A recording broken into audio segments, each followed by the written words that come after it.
Good morning students, NRP school की online क्लासों में आपका स्वागत है।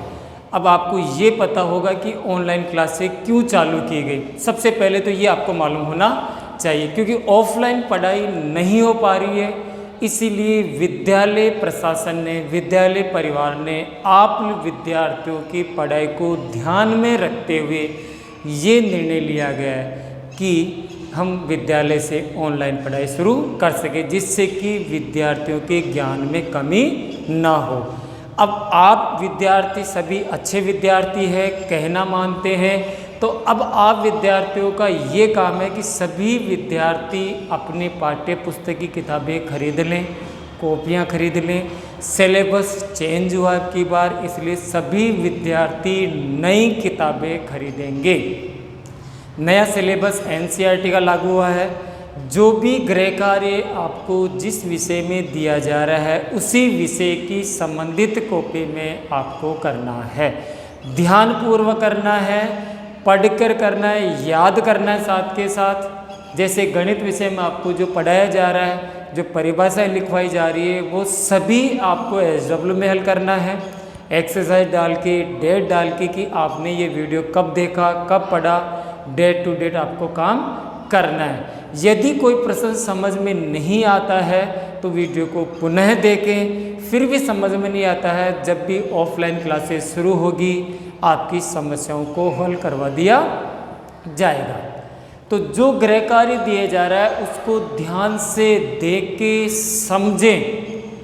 गुना भाग जो भी आप करते हैं वो रफ कॉपी में हल करें ताकि कटिंग नहीं हो, कॉपी बिल्कुल साफ़ सुथरा होनी चाहिए।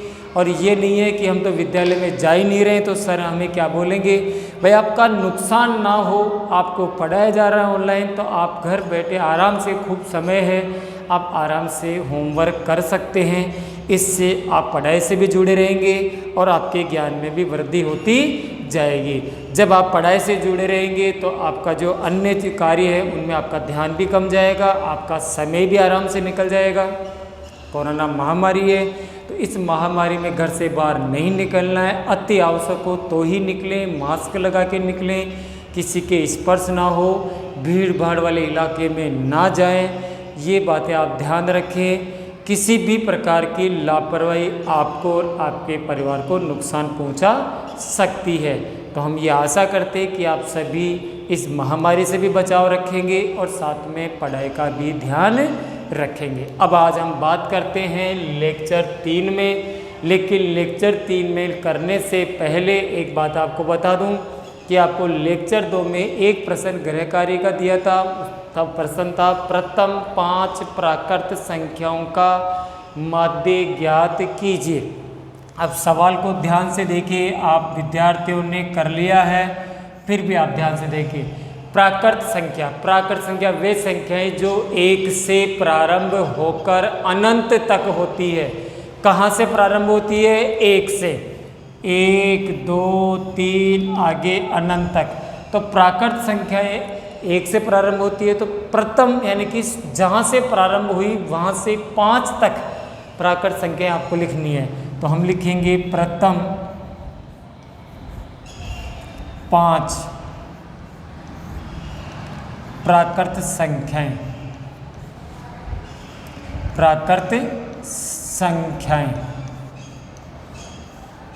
क्या क्या है वो लिखिए। 1 2 3 4 व 5, क्योंकि 5 ही लिखनी है। प्राकृत संख्याएं अनंत तक होती है, लेकिन अपने को तो 5 ही लिखनी है। अब इसने क्या पूछा है? प्राकृत संख्याओं का माध्य पूछा गया। क्या पूछा है? माध्य। तो माध्य का सूत्र, माध्य बराबर प्रेक्षणों का योग, माध्य बराबर प्रेक्षणों का योग, नीचे प्रेक्षणों की संख्या, प्रेक्षणों का योग बटा प्रेक्षणों की संख्या। अब प्रेक्षण का मतलब है जो भी आपके पास प्रथम 5 संख्याएं थी वो लिख दीजिए। 1 + 2 +3 +4 +5, नीचे 5। 5 4 9 3 12, 12 और 2 14 और 1 15। 15 में कितने का भाग दिया? 5 का। 5 3 15, तो माध्य कितना आ गया इसका? 3। तो अतः प्रथम 5 संख्याओं का ये अतः की लाइन लिखेंगे। अतः प्रथम 5 प्राकृत संख्याओं, अतः प्रथम 5 प्राकृत संख्याओं का माध्य बराबर 3। समझ गए? प्रथम 5 प्राकृत संख्याओं का माध्य बराबर 3। इस प्रकार आपका गृह कार्य ध्यान से देख लें। वैसे तो आप सभी अच्छे विद्यार्थी हैं, आपने ये वर्क कर लिया होगा। फिर भी किसी विद्यार्थी के समझ में नहीं आया कि मैं क्या करूं, संख्याएं तो इसमें दे ही नहीं रखी है। तो आपके पास में है कि प्राकृत संख्या 1 से शुरू होती है, 5 ही लिखनी है अपने को, वैसे अनंत तक होती है। 5 उनका योग कर लिया, गिन लिया, 1 2 3 4 5 का भाग दे दिया, एवरेज आ गया, औसत आ गया आपके पास 3। अब हम बात चल रही थी एक्सरसाइज 3.1 की। 6 प्रश्न तक कंप्लीट हो गए थे। 7वां प्रश्न भी आप कर लेंगे, 8वां भी कर लेंगे। प्रश्न नंबर में 9 करवा रहा हूँ। कौन सा क्वेश्चन करवा रहा हूँ? क्वेश्चन नंबर 9 इस एक्सरसाइज का आखिरी प्रश्न है। शेष जो प्रश्न रह गए हैं वो शेष प्रश्न आप सभी विद्यार्थियों को हल करना है। प्रश्न नंबर 9 है 10 लड़कियों की ऊंचाई। ध्यान से देखेंगे। क्वेश्चन नंबर 9 है 10 लड़कियों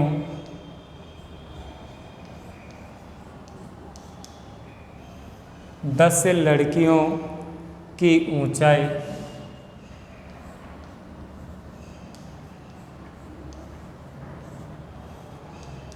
दस लड़कियों की ऊंचाई सेंटीमीटर में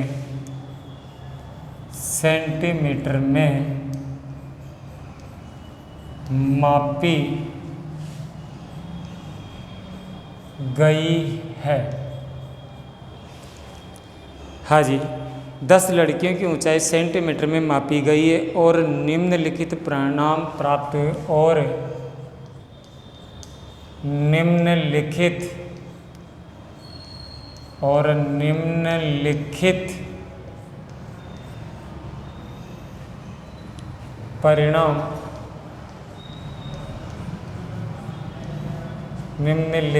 परिणाम प्राप्त हुए। क्या परिणाम प्राप्त हुए? देख लीजिए। 135, 150, 135, 150, 139, 128, 139, 128, 151,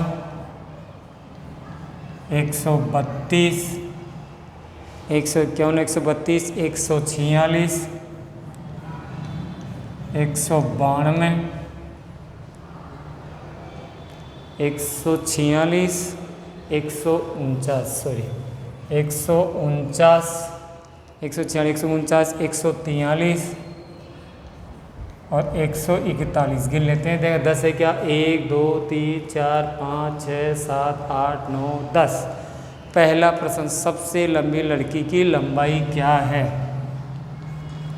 सबसे लंबी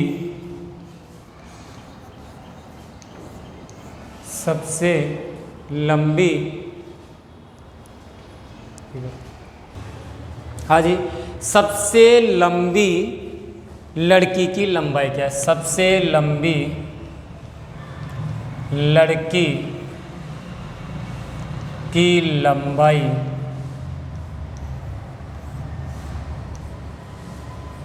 क्या है? साथ के साथ हम इनके आंसर देते जा रहे हैं। ध्यान से देखना है। सबसे लंबी लड़की, हाईएस्ट संख्या कितनी है? 150, 151, 100, 100, 151। तो सबसे लंबी जो लड़की की ऊंचाई है वो हम लिखेंगे 151 सेंटीमीटर। हो गया पहला प्रश्न। प्रश्न के साथ में हमने दे दिया आंसर। दूसरा प्रश्न है सबसे छोटी लड़की की लंबाई क्या है। प्रश्न नंबर 2,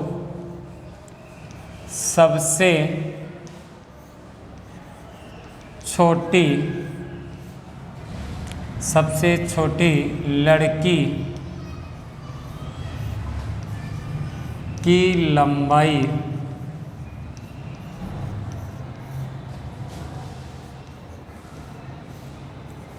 क्या है। सबसे छोटी लड़की देखो 141, 143, 149, 132, 128, तो सबसे छोटी है 128, तो आंसर देंगे हम 128 सेंटीमीटर। प्रश्न नंबर 3, तीसरा है इन आंकड़ों का परिसर क्या है। इन आंकड़ों का परिसर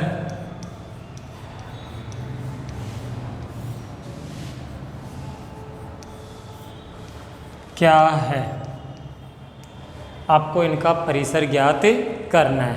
तो परिसर का सूत्र, परिसर बराबर अधिकतम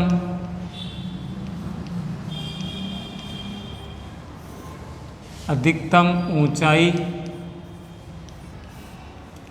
माइनस न्यूनतम ऊंचाई, ये भी लिख सकते हैं अधिकतम मान माइनस न्यूनतम मान।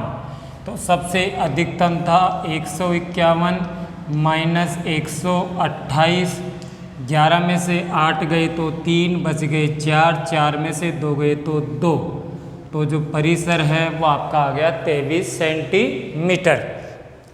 प्रश्न 4 है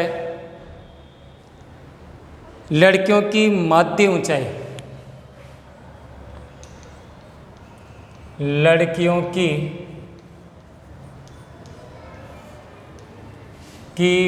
माध्य ऊंचाई क्या है। माध्य ऊंचाई क्या है। माध्य पूछा है तो हम लिखेंगे माध्य बराबर प्रेक्षणों का योग,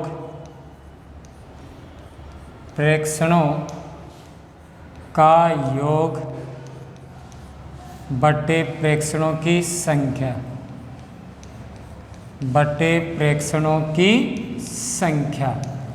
तो जो भी प्रेक्षण है, जो भी संख्याएं हैं उनका योग। हाँ जी, देखिए 135 plus 150 plus 139 plus 128 plus 151 plus 132 plus 146 plus 149 plus 143 और प्लस 141। 1 2 3 4 5 6 7 8 9 10, इनको हम जोड़ रहे हैं, नीचे 10 का 10 जोड़ते हैं। 1 और 3 4, 4 और 9 13, 13 13 और 6 19, 19 और 2 21, 22, 22 और 8 30, 30 और 9 39, 39, 39 और 5 44, हासिल के 4, 4 और 4 8, 4 3 12, 4 चौक 16, 4 पंजे 20 और 3 23, 23 और 5 28, 28, 28 और 2 30, 30, 30 और 3 33, 33, 5 38, 38 और 3 41, हासिल 4 और 1 5 6 7 8 9 10 11 12 13 14 हो गया। तो इसमें जैसे ही 10 का भाग लगाएंगे 141.4 सेंटीमीटर। अब इसका प्रश्न 5 है कितनी लड़कियों की लंबाई माध्य लंबाई से अधिक है। कितनी लड़कियों की, प्रश्न नंबर 5, कितनी लड़कियां इससे 141 से अधिक है। 1 2 3 4, 4 लड़कियां। कितनी लड़कियां? 4 लड़कियां। 4 लड़कियां माध्य ऊंचाई से अधिक है। इस प्रकार प्रश्नावली 3.1 कंप्लीट हुई। इसको ध्यान से उतार लें। इसके बाद प्रश्नावली 2 शुरू होती है, बहुलक। किससे होती है? बहुलक। अब बहुलक क्या होता है? दिए हुए प्रेक्षणों के एक समूह में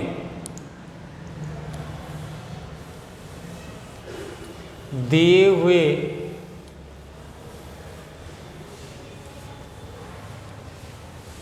ध्यान से देखना है, बहुलक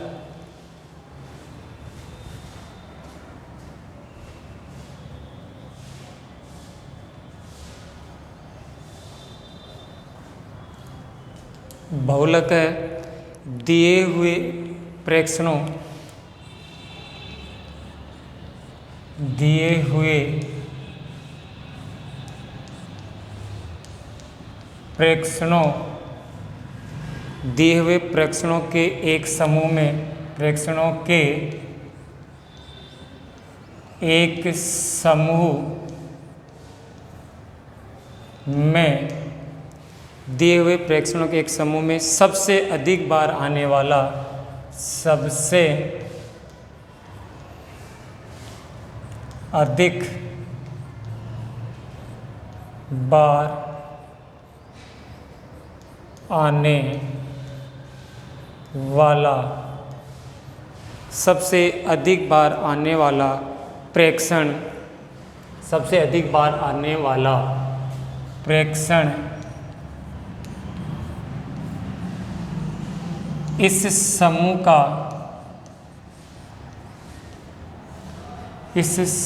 का बहुलक कहलाता है। इस समूह का बहुलक कहलाता है।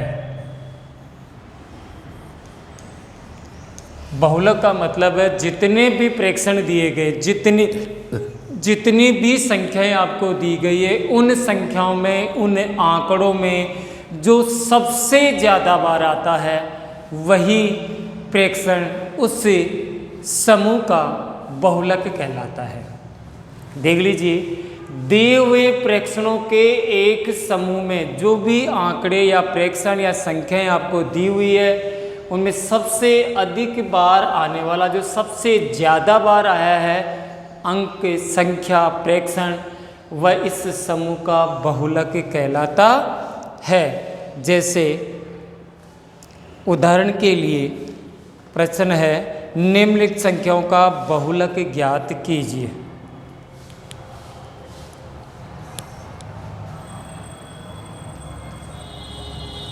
उदाहरण नंबर इसका 4 है,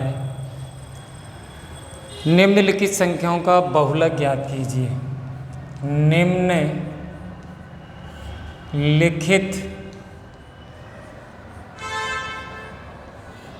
निम्नलिखित संख्याओं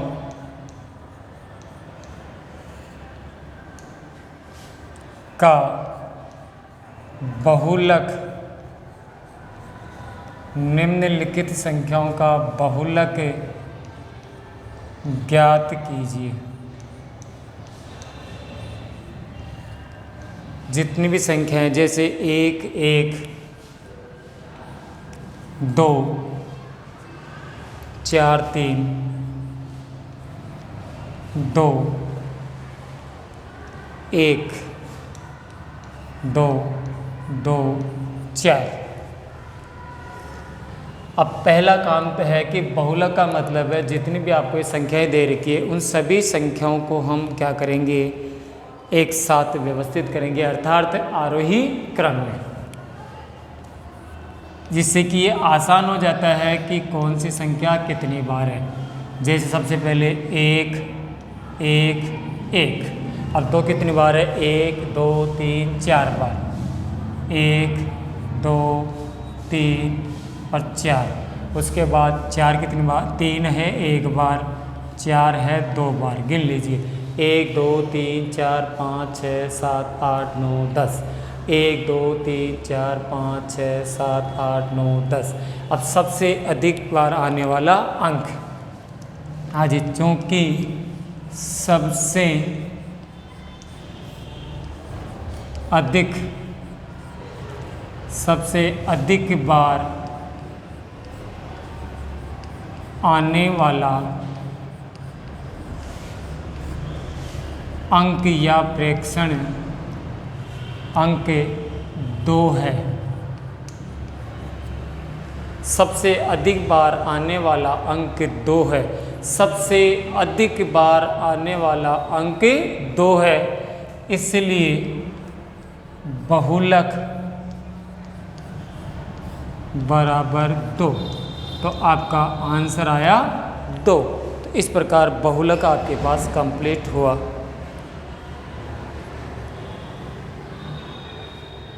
अब अगला प्रश्न है, निम्नलिखित संख्याओं का बहुलक ज्ञात कीजिए। निम्नलिखित संख्याओं का बहुलक ज्ञात कीजिए। संख्याएं मैं आपके पास पुनः लिख रहा हूँ। उदाहरण नंबर 6 है।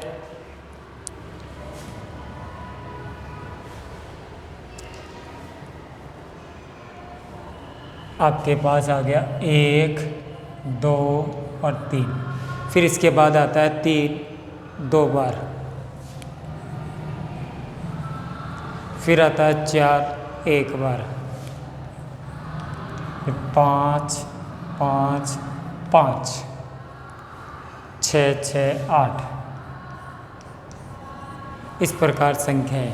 अब सबसे अधिक बार, तो आप लिखेंगे इसका हल, चूँकि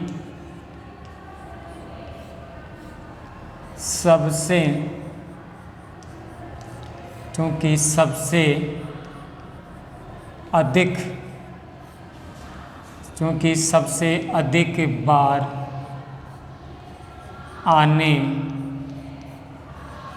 वाला अंक 2 व 5 है। अब 2 अंक बराबर आ गए हैं। इसमें 5 भी 3 बार है, 2 भी 3 बार है। अब बात ये आती है कि जब 2 अंक समान आ गए तो आप बहुलक किसे मानेंगे?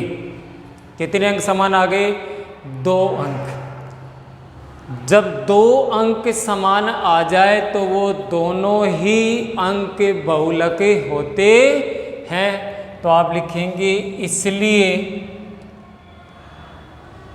दोनों ही अंक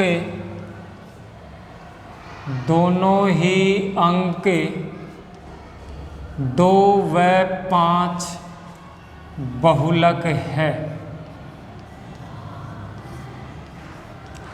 दोनों ही बहुलक माने जाएंगे। ध्यान देने वाली बात है, जब 2 अंक समान आ रहे हैं तो दोनों अंक ही बहुलक हैं। लेकिन कभी कभी आपसे ये पूछ लिया जाए कि ऑप्शन में एक ही अंक दोनों अलग अलग दे दी जाए। जैसे आपसे पूछ लिया जाए ए में तो आ गया आपके पास 2, ब में दे दिया गया 5, स में दे दिया गया जैसे 3 और द में दे दिया गया 6। अब समस्या यहाँ आती है कि हम 2 को बहुलक माने या 5 को। अगर आपको जैसे लिखित में करना है तो आपको दोनों को ही बहुलक बताना, अगर 2 अंक समान आ जाते हैं तो। लेकिन यदि ये आपके पास ऑप्शन में आ जाते हैं तो फिर बहुलक वो होगा जब दोनों अंकों में से जो अंक बड़ा होता है। अब 2 और 5 में से बड़ा कौन सा है? 5। तो यहाँ पर जो सही आंसर माना जाएगा वो आंसर 5 माना जाएगा।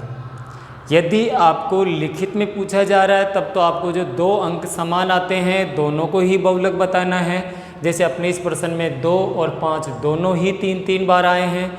जब दोनों ही समान बार आए हैं तो 2 और 5 दोनों ही बहुलक है। लेकिन कभी कभी मान लीजिए आपसे इस प्रकार आपको न्यूमेरिकल क्वेश्चनों में पूछ लिया जाए तो ये आपको ध्यान में रखना है कि जो दोनों अंक समान होते हैं उनमें जो अंक बड़ा होता है वो बहुलक माना जाता है। तो सही आंसर होगा बड़ा अंक, जैसे 5। अब आपको मैं घर से एक प्रश्न घर से SW के लिए दे रहा हूँ, आप सभी को ध्यान से देखना है। सबसे पहले जो बहुलक की परिभाषा थी वो भी हल आप उतारेंगे, याद करेंगे, उसके बाद में आप क्वेश्चन करेंगे। तो एक क्वेश्चन गृह कार्य के लिए आप नोट कीजिए। क्वेश्चन नंबर 1, गृह कार्य।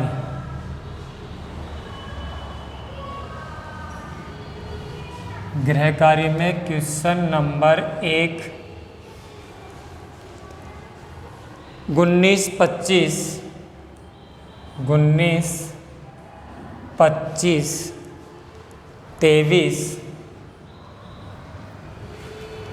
23 के बाद में 20, 9, 20, 15,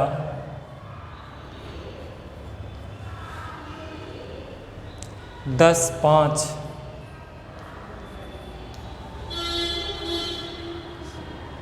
16, 25,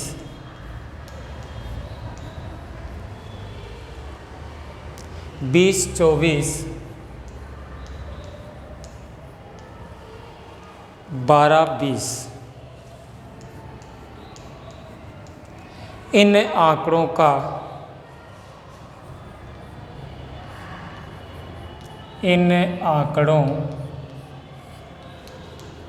का बहुलक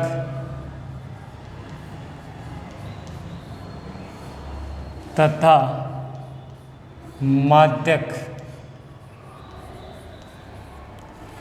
ज्ञात कीजिए।